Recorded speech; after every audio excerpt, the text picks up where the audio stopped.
Bonjour à tous, je lance un appel à tous les Anonymous, les francophones, les francophiles et bien évidemment à tous les Français qui veulent que la France, notre pays, redevienne un état de droit. Je m'appelle Stéphanie Gibaud et il y a plus de 10 années, j'ai aidé des fonctionnaires assermentés à mettre la main sur le plus gros dossier de fraude fiscale en France, celui de la banque suisse UBS. UBS était entre autres la banque de M. Cahuzac, notre ministre du Budget, qui nous demandait de payer plus d'impôts alors qu'il avait lui-même ses propres comptes offshore non déclarés chez UBS à Genève.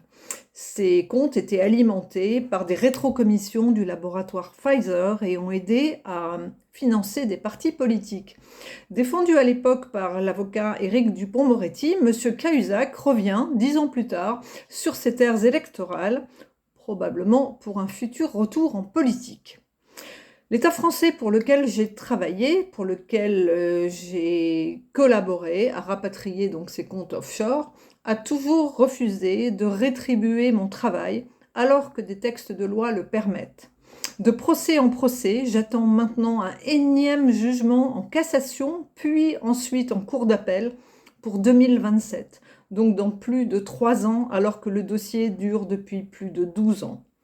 Madame Borne, première ministre de notre pays et supérieure hiérarchique de M. Bruno Le Maire, ministre des Finances, qui donc refuse de rétribuer mon travail, a reçu un courrier de 2 Suissesses, 2 dames s'indignant de l'iniquité de mon traitement et pointe l'image déplorable de la France sur la scène internationale. La France qui se dit pays des droits de l'homme et du droit des femmes, fondateur de l'Europe et qui a impulsé la loi Sapin anticorruption, puis la loi Wasserman de protection des lanceurs d'alerte. Alors justement, je suis la première lanceuse d'alerte reconnue en France par le défenseur des droits. Et je vous demande à tous de bien vouloir m'aider en envoyant un email ou un courrier par la poste à Madame Borne afin que je sois rétablie dans mes droits. Ce courrier, c'est celui que les 2 Suissesses ont adressé à Madame Borne. Le lien, vous le trouverez en dessous de la vidéo. Pour que je sois rétablie dans mes droits, c'est important. Et donc, moi, je m'engage à verser un pourcentage des sommes que l'État français me doit à 2 associations. La première, c'est celle de Madame Ziaten, qui s'appelle pour la jeunesse et la paix. Madame Ziaten lutte contre la radicalisation des jeunes et donc contre le terrorisme depuis que son fils a lâchement été assassiné lors des attentats de Toulouse en mars 2012.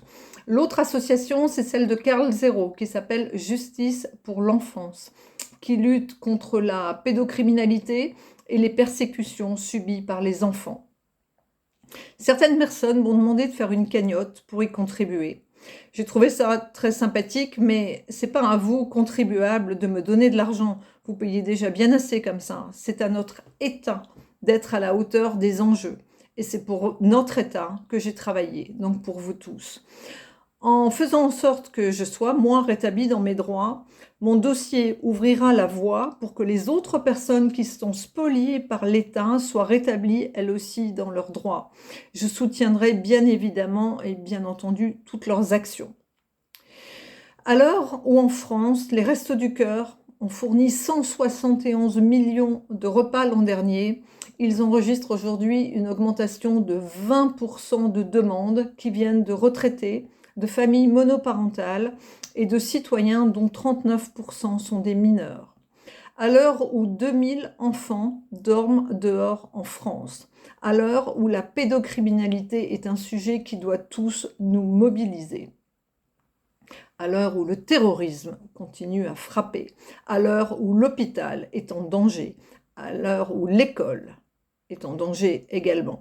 Si Madame Borne me rétablissait dans mes droits pour que moi aussi je puisse passer un Noël autrement que dans l'isolement et la précarité qui sont la mienne depuis plus de 10 ans, je ferai contrôler les montants des dons que je donnerai à ces 2 associations par 4 personnes. La première, c'est la Suissesse Yasmine Motargemi, qui est de la lanceuse d'alerte licenciée de Nestlé, dont elle a dénoncé les dysfonctionnements en matière de sécurité alimentaire. Je remercie infiniment Madame Motargemi d'avoir pris l'initiative d'écrire à Madame Borne. La deuxième personne à qui je demanderai de contrôler ces fonds, c'est la néerlandaise Madame Rolly Post qui a travaillé pour la Commission européenne dont elle a été licenciée alors qu'elle lutte contre le trafic d'enfants. La troisième, ce serait Madame Dominique Pradalier, qui est la présidente des journalistes à l'international et qui s'indigne de la pauvreté subie par les enfants en France et qui milite pour la libération de mon ami Julian Assange. La dernière personne à contrôler, c'est l'ex-policier monsieur Alexandre Boisson, ex-policier de la BAC et du GSPR, qui milite pour que le droit, et notamment le droit pénal, soit respecté dans notre pays, afin que notre pays ne soit plus un pays de non-droit. Je vous remercie de votre attention. À bientôt.